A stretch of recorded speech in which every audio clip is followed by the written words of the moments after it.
Vous pouvez prendre place. Merci à notre équipe de louange ce matin, on peut encore les acclamer. On va être reconnaissant de tout ce que les uns et les autres puissent faire aussi dans notre église. En tout cas, c'est un plaisir de louer Dieu. Amen. C'est un plaisir de louer notre Dieu, de chanter pour notre Dieu.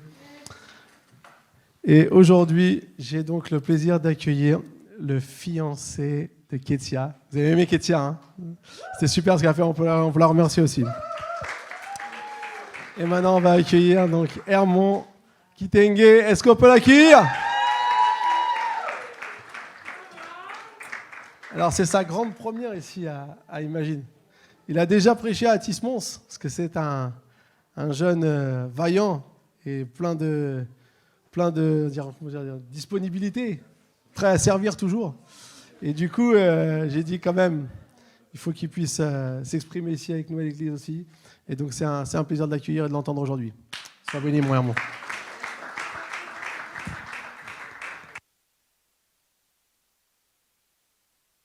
Toujours prêt à servir comme les royales. Je suis trop content, il n'y a pas de caméra, donc je peux me trimballer un peu partout là. Et yes, moi aussi, je reviens du camp royal. J'ai fait 2 semaines au camp. Et je veux savoir s'il y en a qui étaient là, qui ont servi en tant qu'animateurs. Ils peuvent lever la main, ils peuvent se lever. Je veux juste qu'on vous applaudisse, car c'est incroyable ce que vous avez fait et tout. Et peut-être vous ne vous rendez pas compte. Mais comme l'a dit Kezia, mettre 1 semaine, 2 semaines en dehors sous une tente dans le froid pour des enfants. Et en plus, les enfants croyaient qu'on était payé pour être là. J'ai dit, mais non, moi j'ai payé pour venir là. Je ne suis pas payé. Et c'est juste incroyable. Alors j'ai passé 2 semaines au camp royal. Et les royales, comme l'a dit, c'est du scoutisme et tout. Et la vision, c'est ramener les enfants à Dieu, à Jésus, les garder en Jésus et les préparer pour servir. Je crois que j'ai bien résumé ça, Oli. Et c'est parfait. C'est vraiment ça la vision des royales. Et c'est juste incroyable le travail qui est fait par tous ces jeunes, tout le monde, peu importe l'âge, qui sont engagés là-dedans. Et le thème cette année, c'était le royaume des cieux. Voilà, c'était le thème SPI, c'était le royaume des cieux. C'était rechercher d'abord le royaume des cieux et tout le reste vous sera donné par-dessus. On essayait d'emmener les enfants à comprendre qu'est-ce que c'est le royaume des cieux et comment est-ce qu'ils peuvent le rechercher, comment est-ce qu'ils peuvent l'avoir aussi et le vivre. Et c'était incroyable parce que moi, j'étais chez les 9-11 ans et les temps qu'on passait ensemble, c'était juste, je me disais, mais qu'est-ce qui se passe? Je voyais des jeunes de 9-11 ans qui étaient prêts à découvrir Dieu, mais aussi qui avaient des problèmes, comme on dirait, des problèmes d'adultes. C'est les mêmes problématiques qu'ils vivent que nous aussi nous vivons. Et là, je me suis dit, mais pourquoi est-ce que les enfants aussi, ils ne peuvent pas aussi être amenés à Jésus? Pourquoi est-ce que souvent on les met de côté alors qu'on vit les mêmes choses? Pourquoi est-ce que quand il a 11 ans, 10 ans, on ne peut pas lui dire, ok, on le ramène à Dieu aussi, qu'il découvre le royaume des cieux, et ça, c'était possible. C'est vraiment ce qu'on a vécu. Voilà pourquoi je voulais vraiment remercier tous ces animateurs qui étaient là. Pour moi, vous n'êtes pas des animateurs, mais vous êtes vraiment des responsables spirituels qui étaient là dans la vie de ces enfants. Parce que ce qu'on a vécu, ce n'était pas juste faire de l'animation, mais c'était vraiment se tenir là dans la prière tous les soirs, prier pour ces enfants. Souvent, j'étais comme un spi.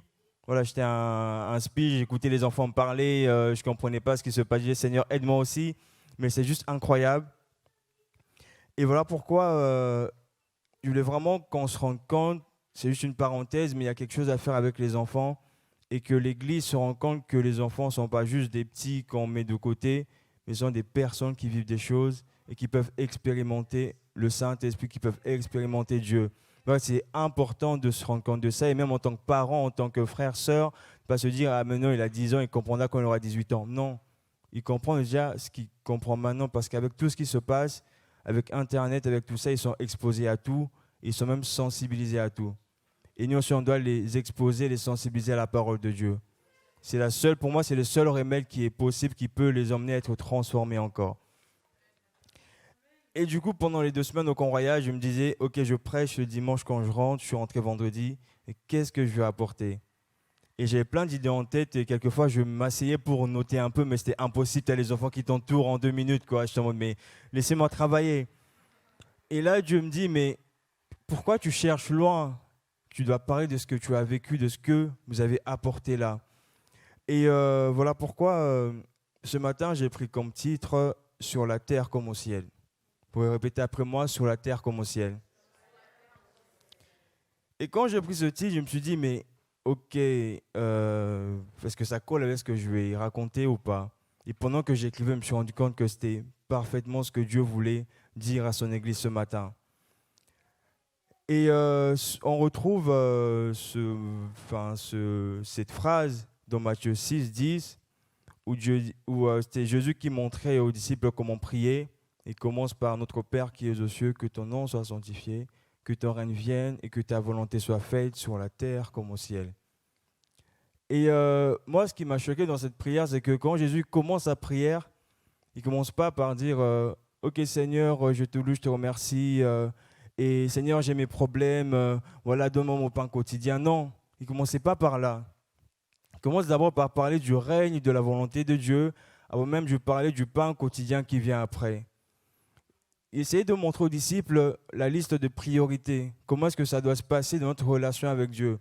Avant même d'emmener nos problèmes à nous, notre volonté, ce qu'on veut de Dieu, il dit, mais demandez d'abord à Dieu ce que lui, il veut premièrement. Et je crois que souvent, on a perdu ça dans nos têtes. On se dit très souvent, quand on commence à prier, le soir, on rentre, ouais Seigneur, je suis fatigué. Tu as vu ce qu'elle a fait, tu as vu ce qu'ils m'ont fait, tu as vu ce qu'ils m'ont fait, Seigneur. Toi, tu es un Dieu qui est juste et tout. Il faut que tu viennes me venger, Seigneur. Ouais Seigneur, tu as vu au travail, ça se passe trop bien. Mais là, il t'a dit, mais stop. Quand Jésus nous montre comment prier, c'est d'abord ton règne, ta volonté, et après, les autres suivent après. Et voilà pourquoi je voulais vraiment qu'on puisse comprendre qu'est-ce que c'est le règne, qu'est-ce que c'est la volonté de Dieu, parce que les deux marchent ensemble. Et voilà pourquoi mon point 1, c'est qu'est-ce que c'est le règne et la volonté de Dieu. Et le mot règne, selon le dictionnaire, est défini comme l'exercice du pouvoir souverain. C'est pendant une période pendant laquelle il s'exerce et tout. On peut prendre l'exemple du règne de Louis XIV, la reine Élisabeth et tout. Voilà, en tant que souverain, tu as une période pendant laquelle tu exerces ton règne, tu exerces le pouvoir souverain où tu es carrément le roi ou la reine. Et il y a une chose qui est vraie, c'est que le règne de Dieu, il n'a ni commencement ni fin. Dieu n'ayant ni commencement ni fin. Et quelquefois, moi, en préparant ce message, j'essayais de mettre le pouvoir souverain de Dieu dans notre espace-temps, étant limité par le commencement de la terre et la fin de la terre. Je me suis rendu compte que le règne de Dieu a existé avant que la terre ne soit, et il continuera jusqu'à ce que la terre ne soit plus. Et là, je me suis dit, mais c'est juste incroyable. Et là, du coup, je me rappelle de cette phrase sur la terre comme au ciel. Dans cette phrase, ce qui est vrai, c'est que ce n'est pas ce qui se passe sur la terre qui influence le ciel, mais c'est le ciel qui influence la terre. Parfois, je me suis senti ce matin connecté avec ce qu'elle a apporté, on ne s'est pas mis d'accord, mais c'est cette influence-là qui vient du ciel qui influence la terre. Parce que ce qui vient du ciel est ce qui est éternel, qui a toujours été, et c'est ce qui sur la terre est éphémère. Il n'y a pas l'autre qui peut influencer l'autre, mais il n'y a que le ciel qui peut influencer la terre. Voilà pourquoi je parle du règne de Dieu. Et l'exercice de ce pouvoir souverain de Dieu ne dépend pas d'une organisation, ne dépend pas de notre Église, ne dépend pas d'un gouvernement, ça ne dépend que de lui. Il est le seul qui a ce pouvoir souverain et qui peut l'exercer ici sur terre. Et les pharisiens voulaient bien savoir, ils disaient dans Luc 17, 20 à 21, ils disent à Jésus, un jour les pharisiens lui demandèrent, quand arriverait le royaume de Dieu? Jésus leur répondit, le royaume de Dieu ne viendra pas de façon visible, on ne dira pas, venez, il est ici ou il est là, car notez-le bien, le royaume de Dieu est parmi vous. Ce qui se passait, c'est que Jésus montrait aux pharisiens, c'est que le royaume de Dieu, ce n'est pas un gouvernement qui va s'installer, qui va mettre de nouvelles lois, qui va essayer de faire tomber tout ce que les autres ont mis, qui va donner des règles de bonne conduite, qui va essayer de suivre les gens à la trace. Et ils avaient cette vision-là, mais ils disaient, il est déjà là le royaume de Dieu. Et ils ne se rendaient pas compte, mais Jésus était la personne qui a ramené le royaume de Dieu, qui a ramené le règne de Dieu, qui est ce pouvoir souverain à cet instant-là. Voilà pourquoi Jésus pouvait dire, mon royaume n'est pas de ce monde. Et en même temps, il dit, tout pouvoir m'a été donné. Moi, je dis, mais c'est un peu contradictoire. Si ton royaume n'est pas d'ici, mais d'où vient ce pouvoir? Mais c'est ce pouvoir souverain de Dieu qui est venu par Jésus-Christ qui dit, je suis le Fils de Dieu. Et Jésus venant sur terre, il pouvait exercer ce pouvoir souverain. Et d'un coup, il pouvait influencer la terre. Il pouvait changer la tendance dans la vie des gens. Il pouvait dire à un paralytique, vas-y, lève-toi et marche. Il y a cette influence qui vient, il y a ce pouvoir souverain qui est exercé. Et dans la prière, on dit que ton règne vienne.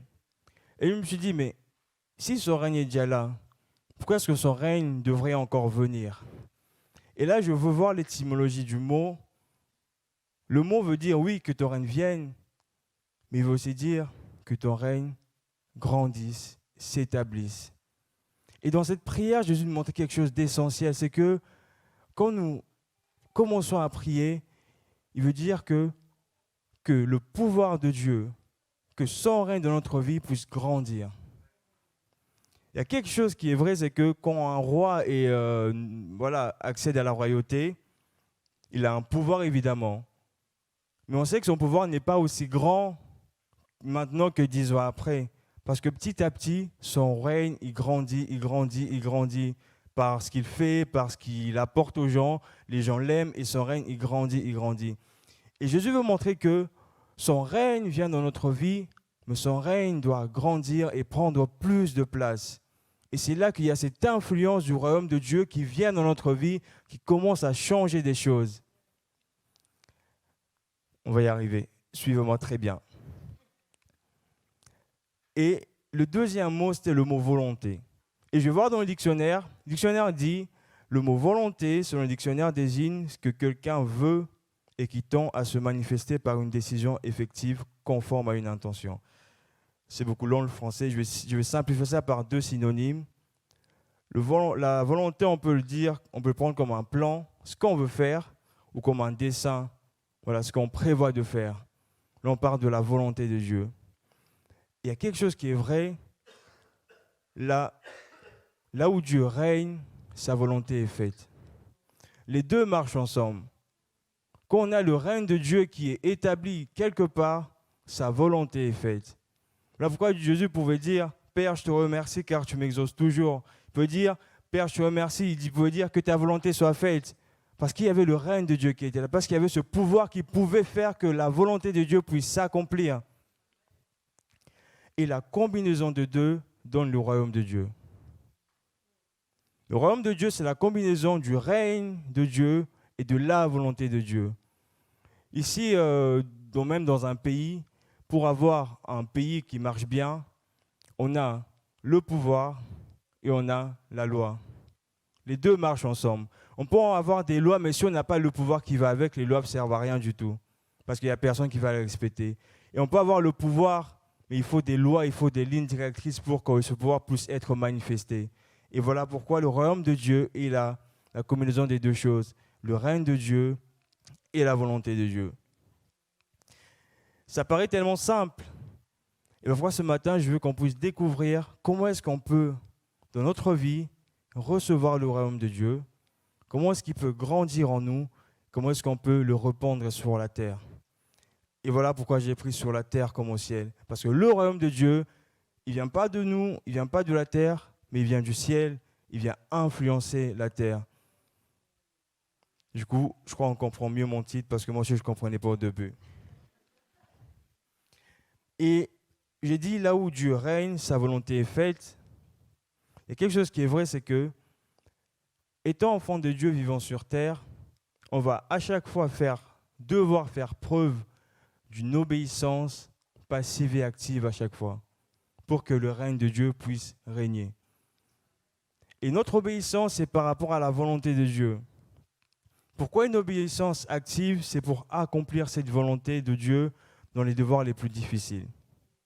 Et une obéissance passive, c'est pour accepter cette volonté alors même qu'elle brise notre propre volonté et nous impose les plus douloureux sacrifices. Je me rappelle de Jésus à Gethsémani dans Luc 22, 42, où il dit clairement, « Père, si tu veux, éloigne de moi cette coupe de souffrance, pourtant, ne fais pas ce que je veux, mais ce que tu veux. » Cette prière à Gethsémani a conduit à ce que Jésus meure sur la croix et cela a conduit à ce que le règne de Dieu puisse venir dans la vie de milliers de personnes. Et on voit clairement que Si Jésus-Christ n'avait pas fait preuve d'obéissance active ou passive en même temps, à ce moment-là, le règne de Dieu ne serait jamais venu s'établir dans nos vies. Son royaume ne serait jamais venu sur terre, ce ne serait jamais répandu de le Jérusalem à partout dans le monde. Et souvent, on ne se rend pas compte, mais étant enfants de Dieu, nous sommes liés à lui et nous devons, c'est un devoir, nous devons accomplir sa volonté. Et je sais que c'est la chose la plus difficile à faire. C'est la chose, on n'a pas envie parce qu'on a nos plans, on a nos désirs, on a nos projections. Si je demande, il y en a qui sont projetés dans 5 ans dans leur vie, il y en a qui sont à 10 ans, il y en a à 20 ans. Je ne sais pas comment ils pensent à 20 ans déjà, mais voilà, il y en a qui sont à 20 ans de leur vie, ils ont déjà un plan, voilà, tous les 5 ans, tous les ans. Mais quelquefois, on ne pense pas à la volonté de Dieu, alors que nous sommes là pour ça. Et je vais vous raconter ce qui m'est arrivé, je crois qu'il y en a qui sont déjà au courant, ce qui m'est arrivé au mois de juin. Pascal, il sourit. Dieu m'avait mis à cœur d'aller en Allemagne pour faire une conférence. C'est une conférence pour les ados, normalement. Et pendant cette conférence, bien avant la conférence, je pensais à faire une école sur le ministère, une école biblique. Mais je ne savais pas laquelle faire. Je me disais, voilà, pour l'instant, si je pense au mariage, après le mariage, on va laisser 1 an, 2 ans. Après les mariages, on va voir, ok, on verra comment ça se passe et tout. Bon, on verra bien après le mariage. Ça, c'était mes plans. Voilà. Et pendant cette conférence, en Allemagne, c'est ma première fois d'ailleurs en Allemagne dans cette église-là, je rencontre les leaders de l'église, Ben Fitzgerald. Et là, il me dit, t'as vu le stand de l'école biblique? Tu veux pas nous faire une? Je dis, oui. Mais il me dit, mais si tu veux faire une école biblique là à la rentrée, elle est gratuite pour toi. Mais c'est en octobre. Ok. À ce moment-là, j'ai dit oui. J'ai dit oui, je veux le faire. Je veux la faire. Je sais pas, je crois que c'était le Saint-Esprit en moi qui disait oui, c'était pas forcément moi, parce que si moi je me remettais en contexte de tout ce qu'il y avait autour, je me serais dit ah ouais, c'est chaud, je peux pas. Et j'ai dit oui. Et j'ai appelé Kezia, je lui ai expliqué, elle était trop contente. Je crois qu'elle aussi, elle ne se rendait pas compte de tout ce que ça impliquait sur le coup. J'ai appelé Pascal Ida, il était trop content aussi. Et le soir, en rentrant dans ma chambre, je me suis dit, mais qu'est-ce que je viens de faire là? Je viens de casser tous mes plans que j'ai établis moi-même. Je me marie en 2024. Comment est-ce que moi, je peux, en octobre, aller faire une école biblique pendant 9 mois? Et à ce moment-là, je commençais à dire, mais Seigneur, qu'est-ce que j'ai fait? Est-ce que c'est vraiment toi et tout? Il me dit, est-ce que tu penses que vraiment là, ça serait Satan? Je me dis. Pour le coup, je me suis dit, non, je ne crois pas que ce serait lui. Je ne crois pas que Satan vienne me proposer une école biblique en me disant, vas-y, tu n'as pas payé 6 000 €, va te former pour Dieu et tout. Je ne crois pas qu'il ferait ça, quoi. Mais à ce moment-là, je commençais à douter et je dis, Seigneur, j'ai repris cette phrase que Jésus a faite, ne fais pas ce que je veux, mais ce que tu veux. Et c'est le point marquant qui nous permettra, comme Kezia disait, d'influencer notre environnement. C'est ce que Dieu fasse, qu'il veut, mais pas ce que nous voulons. Et depuis ce jour, depuis juin, Dieu m'a rempli d'une paix, car je sais que lui s'occupera du reste. Quand il dit « Recherchez d'abord le royaume de Dieu et sa justice, et le reste vous sera donné par-dessus », cette phrase, ce n'est pas un slogan qu'on répète à chaque fois, recherche le royaume de Dieu. Il y en a qui parlent ça en parlant du service à l'église, recherche le royaume de Dieu pour motiver les gens, recherche le royaume de Dieu, il faut prier. Non, cette phrase, ce n'est pas un slogan. Quand nous recherchons à ce que le règne de Dieu s'établisse dans notre vie, qu'il prenne toute la place et que nous faisions sa volonté, il va s'occuper du reste. Et là, je vous parle, je ne sais même pas comment ça se passera par la suite, mais je sais qu'il va s'occuper du reste. Et quand je préparais ce message, j'avais vraiment à cœur pour l'Église Imagine, c'est que dans cette nouvelle saison qui arrive, dans cette rentrée qui arrive, que cette phrase soit notre slogan. Et je l'ai écrit parce que je n'ai pas envie de dire tout ce qui me passe par la tête. Voilà. Dieu, il veut faire grandir son œuvre. Et en cette nouvelle saison, nous devons moins dépendre de ce que nous voulons voir Dieu faire, mais dépendre de ce qu'il veut réellement faire. Et vraiment, c'était cette phrase, non pas ce que nous voulons te voir faire, mais ce que toi, tu veux nous montrer. Et là, ça sera toujours percutant parce que à chaque fois, ça ne sera pas nous, ok, Seigneur, on veut te voir faire ça. C'est bien, on veut le voir faire des choses. Est-ce qu'on ne pourrait pas dire, Seigneur, mais qu'est-ce que tu veux faire maintenant? Seigneur, qu'est-ce que tu veux faire en ce mois-ci? Qu'est-ce que tu veux faire en cette année-ci? Et ça sera toujours parfait pour le coup, parce qu'il va dire, OK, on va un peu se calmer, je vais faire ça, ça, ça. On ne va jamais être bousculé à chaque fois parce qu'on n'arrive pas à voir ce qu'on a prévu. Disons, Dieu, OK, on a prévu ça, mais tu ne l'as pas fait. Il a dit, mais ce n'est pas ce que moi, je voulais vous montrer. Et j'ai vraiment à cœur, c'est que en cette nouvelle saison, il faudra vraiment, on peut planifier, on peut organiser des choses, c'est la base. Il faudra juste avoir une recherche constante de la volonté de Dieu et une obéissance active et passive. C'est moi ce que j'ai reçu, c'est qu'en cette saison, pour l'Église, imagine, c'est que une recherche constante de la volonté de Dieu et une obéissance active et passive. Et c'est par là qu'on pourra voir le royaume de Dieu se répandre et l'œuvre de Dieu grandir encore une fois. Et là, ça m'emmène à mon deuxième point. Je ne serai pas du tout lent, je vous dis. Je me t'ai dit, pas plus de 30 minutes. C'est mon slogan à moi quand j'apporte un message. Ceux d'Atis savent très bien. Deuxième point, c'est de l'intérieur vers l'extérieur. Alors pourquoi? Je crois qu'Ézia avait commencé à l'aborder déjà. On ne sait pas concerté avant le message, mais voilà, c'était inspiré par Dieu. Le règne de Dieu vient d'abord dans mon cœur. Sa volonté doit d'abord être accomplie en moi avant d'aller vers l'extérieur. Avant que moi, je puisse être là à parler du royaume de Dieu, je dois d'abord le vivre premièrement en moi. Et qu'en moi, il puisse porter du fruit avant de le sortir pour l'extérieur. J'ai pris le passage dans Ézéchiel 36, 26 à 27, où Dieu dit, « Je vous donnerai un cœur nouveau, je mettrai en vous un esprit nouveau. J'enlèverai votre cœur de pierre et je vous donnerai un cœur de chair. » Je crois que la version est différente au-dessus, mais ce n'est pas grave. « Je mettrai en vous mon esprit, ainsi je vous rendrai capable d'obéir à mes lois, de respecter et de faire ce que je vous ai demandé. » Ce passage, il résume tout ce que je viens de dire. Parce que, premièrement, Dieu dit, je vous donne un cœur nouveau, un esprit nouveau. Ça part du cœur. Et après, il dit, alors ainsi je vous rendrai capable d'obéir à mes commandements. Premièrement, le règne de Dieu doit venir s'établir en nous. Et après, c'est ce même règne qui nous rend capable d'obéir à ce que Dieu nous dit. Là, on se rend compte que ça ne dépend pas de nous. Tant pour le règne, tant pour la volonté. Tout ce que nous avons à faire, c'est accepter ce que Dieu veut.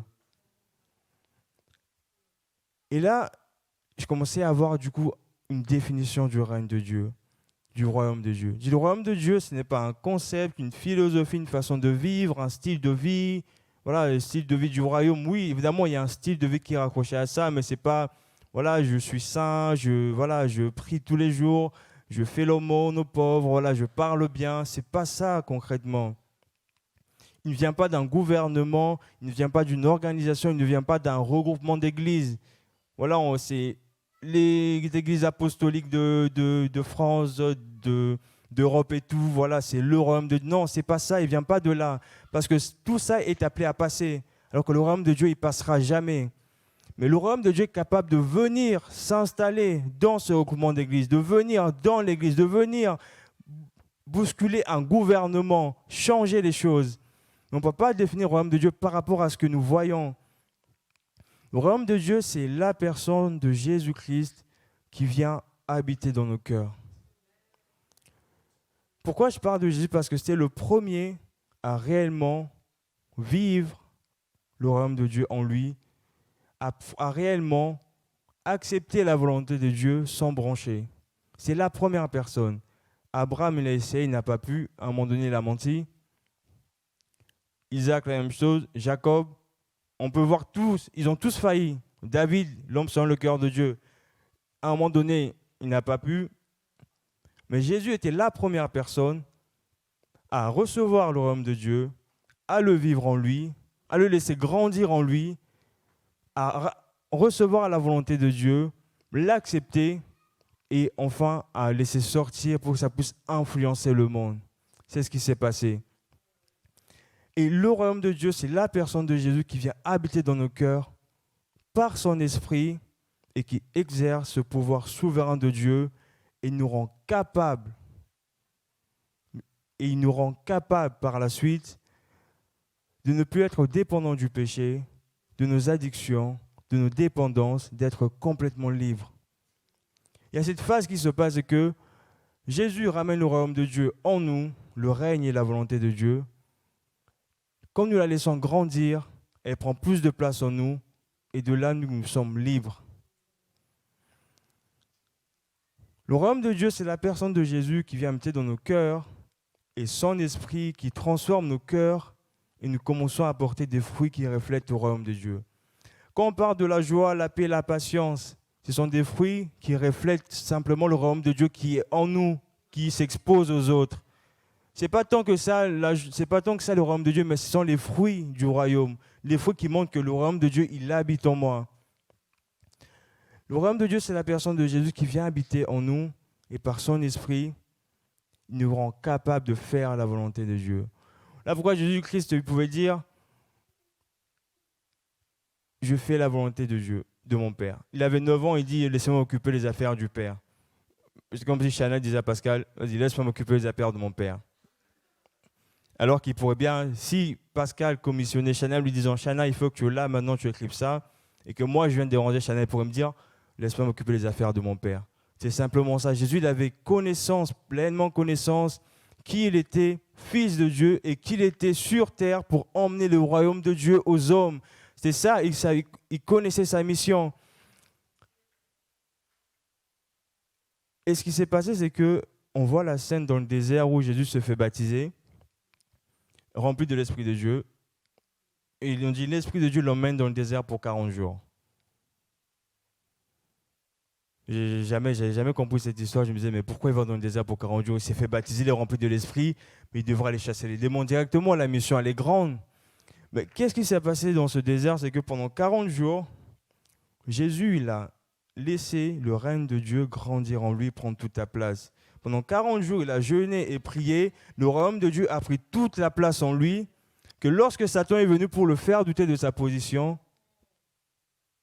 il ne pouvait pas tomber. Jésus, à ce moment-là, il ne pouvait pas régner qui il était.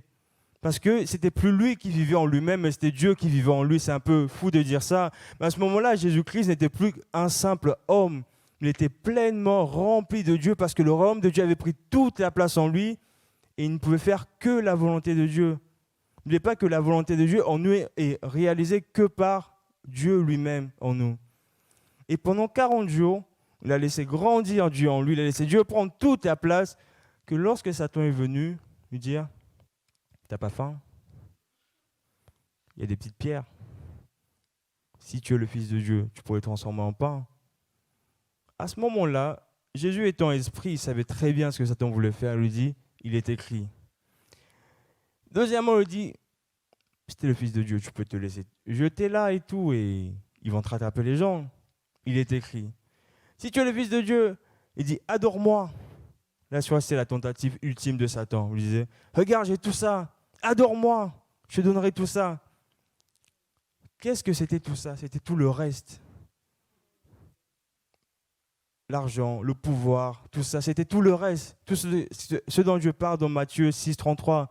Et le reste vous sera donné par-dessus. Mais il dit « Cherchez d'abord le royaume de Dieu premièrement, et moi je vous donne le reste. » Et Satan, très souvent, il peut nous emmener le reste comme ça. Tiens, je te donne le reste et on oublie le royaume de Dieu. Mais Jésus savait très bien que tout ce reste-là lui était déjà donné parce qu'il avait le royaume de Dieu. Et la fois, je dis, ça vient de l'intérieur vers l'extérieur. Jésus a premièrement reçu l'Esprit en lui. Il a premièrement reçu le royaume en lui. Il a premièrement accepté la volonté de Dieu en lui pour sa propre vie, avant de la ressortir pour d'autres personnes. On ne peut pas aller nous répandre au royaume de Dieu sans pour autant laisser le royaume de Dieu grandir en nous. On ne peut pas aller parler à d'autres personnes de la volonté de Dieu sans pour autant nous-mêmes faire la volonté de Dieu. Ça n'a aucun sens. On ne peut pas dire « je suis chrétien » sans pour autant laisser Christ grandir en nous. Et c'est ça cette prière quand il dit « que ton règne vienne », c'est que ton règne grandisse. Que ta volonté soit faite, c'est que ta volonté s'établisse en moi.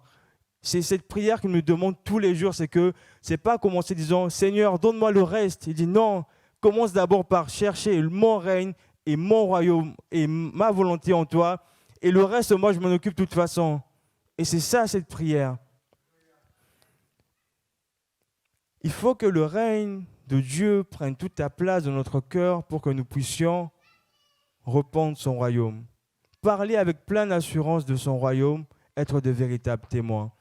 Il m'est arrivé quelque chose pendant ce camp, c'est que, je crois que ici, il y avait un petit jeune qui n'a jamais connu son père.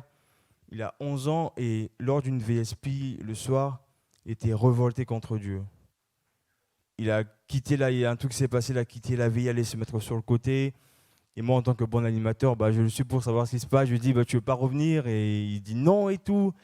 Et d'un côté, c'était vraiment un combat intérieur où moi, je devais ramener le royaume de Dieu dans sa vie. Et lui, parce qu'il a vécu, il ne voulait pas entendre parler de Dieu. Il m'a sorti une phrase que il a perdu son petit couteau pendant le camp. Il me dit, j'ai perdu mon couteau, ça fait 3 jours, je prie Dieu, et Dieu ne me répond même pas et tout, et je ne vois pas mon couteau. C'est ça un enfant. On n'a pas les mêmes prières. Et à ce moment-là, qu'est-ce que tu dis à l'enfant? Et je lui dis, mais Dieu, il est souverain. Il dit, Dieu, il est capable de te donner ton couteau comme il peut ne pas te le donner, mais ça ne change pas qui il est. Ça ne change pas son amour pour toi. Ça ne change pas qui il est. Il me dit, oui, mais Dieu, on doit l'obéir comme ces petits chiens parce que voilà, il faut à chaque fois faire sa volonté et tout. Et si on désobéit, quoi qu'il nous couvre? Je dis, non, c'est pas ça. Dieu, c'est pas ce qu'il a demandé. Il dit, le plus grand commandement, c'est aimer son prochain. C'est par mon amour que moi, je ne te ferai pas de mal, que je ne vais pas te voler, que je ne vais pas te mentir. Il dit, Dieu demande que d'aimer son prochain. Il me dit, oui, mais non, mais c'est pas comme ça. C'était un combat et tout. Pendant 45 minutes, j'ai parlé avec lui. Et à la fin, j'ai prié pour lui. Et qu'est-ce qui s'est passé le matin? Le matin, il retrouve son couteau sous son sac de couchage. Et ce matin-là, il vient me dire, je demande pardon à toi et à Dieu. Qu'est-ce qui s'est passé? C'était le royaume de Dieu qui venait influencer sa vie. Que peu importe ce que Satan avait mis, peu importe ce qui s'était passé avant, moi-même laissant le royaume de Dieu grandir en moi, moi-même essayant d'accepter la volonté de Dieu pour ma propre vie, moi je peux essayer de la transmettre dans la vie de l'autre, je peux influencer la vie de l'autre. Mais si moi, je n'ai pas fait ce pas-là dans ma propre vie, disant, Seigneur, que ton règne grandisse en moi, que j'accepte ta volonté, je ne serai jamais capable d'influencer mon environnement, d'influencer l'autre. Cette influence dont on parle, dont il a parlé, ça passe par le royaume de Dieu. Mais comment est-ce que je peux recevoir le royaume de Dieu dans ma vie, son règne et sa volonté? C'est par son esprit. Jésus venant sur terre, il a dû lui aussi recevoir l'esprit de Dieu et commencer l'œuvre de Dieu par la suite. C'est ce qui s'est passé quand on a été baptisé par Jean-Baptiste. On a vu l'esprit descendre comme une colombe sur lui. Et de là, il passe par le désert. Il passe aussi par son propre brisement personnel. Il accepte la volonté de Dieu. Oui, il accepte son identité, qui il est. Et de là, il va répandre le royaume de Dieu. Il n'y a que par l'esprit de Dieu que nous pouvons réellement recevoir le royaume de Dieu. Dans la Bible, on dit, c'est ni par la force, ni par la puissance, mais par ton esprit. Et pendant que je suis en train de rédiger ma petite prédication de 30 minutes, à ce moment-là, j'ai senti la présence de Dieu entrer où j'étais. À ce moment-là, j'ai arrêté d'écrire, je suis en train d'adorer. À ce moment-là, j'ai senti l'esprit de Dieu être présent. Et c'est ce que je sens maintenant, ce que Dieu il est présent maintenant. Et ce qu'il veut nous montrer ce matin, c'est que nous sommes appelés à répandre au royaume de Dieu. Si nous sommes sur terre, ce n'est pas pour rien. Si nous sommes sur terre, ce n'est pas pour être médecin, c'est bien. Ce n'est pas pour être avocat, mais c'est bien. Ce n'est pas pour être je ne sais pas quoi d'autre, mais c'est bien. Mais s'il nous a placés sur terre, il nous a divinement placés là maintenant pour ramener le ciel sur la terre, pour ramener son royaume sur la terre. Et évidemment, lorsque nous ramenons le ciel sur la terre, ça passe par des gens qui sont libérés, guéris, parce que où le ciel vient, l'enfer ne peut pas rester. Et c'est précisément ce pourquoi il nous a placés là ce matin. Peut-être qu'il y en a qui se posaient des questions sur pourquoi est-ce que je suis là sur terre? Pourquoi est-ce que je suis là sur terre? Comment est-ce que je peux, Seigneur, avoir plus de toi en moi? Comment est-ce que je peux, Seigneur, juste répandre ton royaume? Il dit, c'est par mon esprit. C'est que par mon esprit que vous pouvez le faire. C'est que par mon esprit que mon règne peut venir vivre en vous, peut se répandre en vous. Et la seule façon de vivre pleinement cette liberté, c'est en lâchant prise, en laissant le règne de Dieu prendre toute la place dans notre vie, dans notre cœur, et en laissant sa volonté s'accomplir. C'est la seule façon. Et moi, je suis le premier à lutter contre la volonté de Dieu, disant, Seigneur, oui, je vais faire mon école biblique après. Oui, Seigneur, je ferai ça après. Mais lorsque j'ai commencé à lâcher prise, j'ai vu comment est-ce que tout le reste était donné par-dessus. Comment est-ce que Dieu prenait lui-même soin du reste. Et ce matin, il veut dire à quelqu'un, es-tu prêt à faire ma volonté?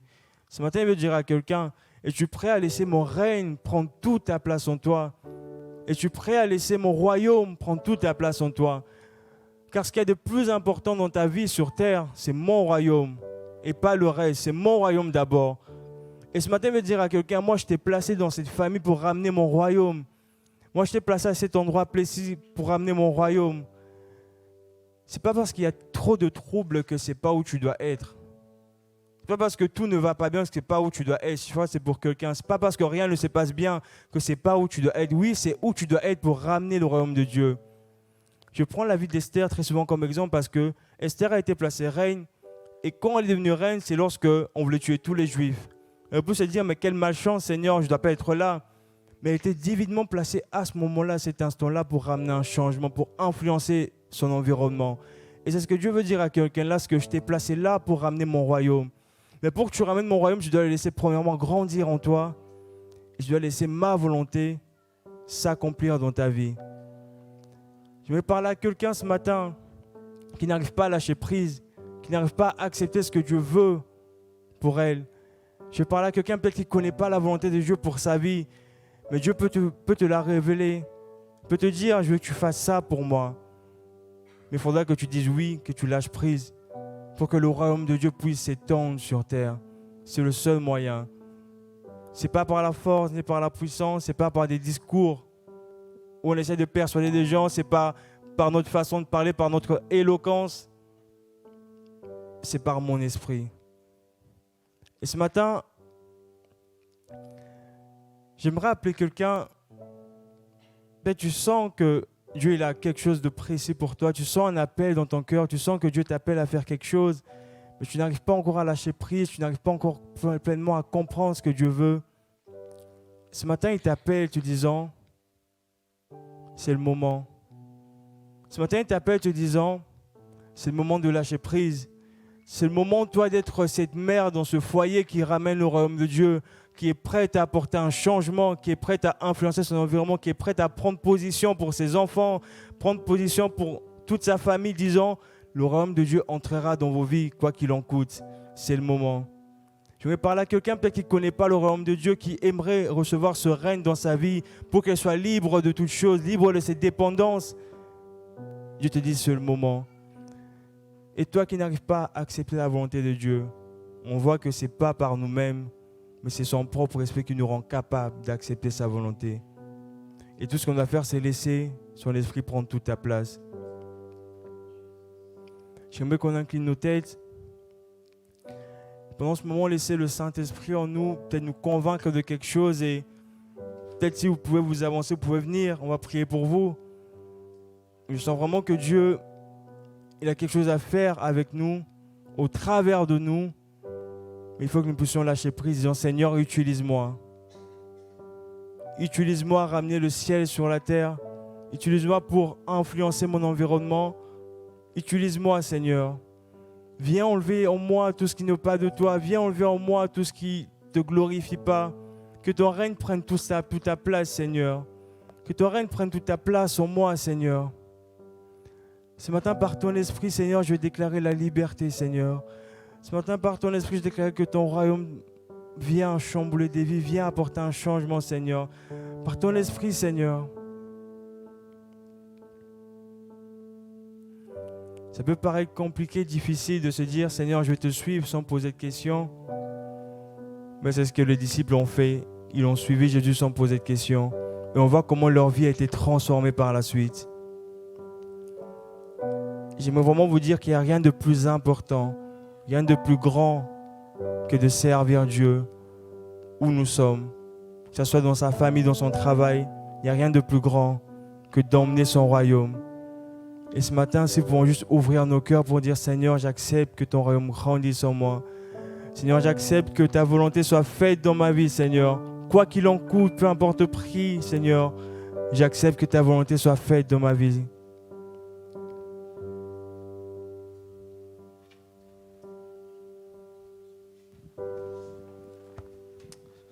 On va chanter un chant et